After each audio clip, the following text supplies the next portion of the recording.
নরেন্দ্র মোদী 1 বছরের জন্য সকল দেশবাসীকে সোনা কিনতে বারণ করেছে।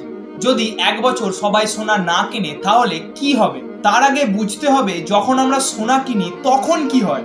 দেখো, যখন আমরা সোনা কিনি তখন আমাদের রুপি জুয়েলারির কাছে, জুয়েলারি রুপি হোলসেলারের কাছে, হোলসেলারের রুপি ইম্পোর্টারের কাছে যায়। ইম্পোর্টার আরবিআই কে রুপি দিয়ে ডলার কেনে, আর ওই কেনা ডলার বিদেশি সাপ্লায়ারকে পাঠিয়ে দেয়। ইন্ডিয়াতে তেমন সোনার খনি না থাকার জন্য ইন্ডিয়া সুইজারল্যান্ড থেকে 40%, ইউএই থেকে 16%, আর সাউথ আফ্রিকা থেকে 10%, আর বাকি 24% অন্যান্য দেশ থেকে ইম্পোর্ট করে। ইন্ডিয়া প্রায় প্রতি বছর 700 থেকে 800 টন সোনা আমদানি করে। 2024-25-এ 757 টন সোনা $58 বিলিয়ন, আর ঠিক তার পরের বছর 721 টন সোনা $71 বিলিয়ন কেনা হয়েছিল। প্রায় 36 টন সোনা কম কিনলেও বেশি ডলার পে করতে হয়েছে। এর কারণ আন্তর্জাতিক বাজারে সোনার দাম বৃদ্ধি পাওয়া আর ভারতীয় মুদ্রার পতন।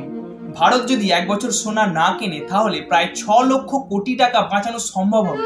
এই টাকা ভারতে থাকলে প্রায় $72 বিলিয়ন বাঁচানো সম্ভব হবে এবং ডলারের প্রতি ভারতীয় মুদ্রার মান আরো বৃদ্ধি পাবে। কিন্তু ভাই, এখন যা সোনার দাম হয়েছে, আমাদের অত টাকা কোথায় যে সোনা কিনবো?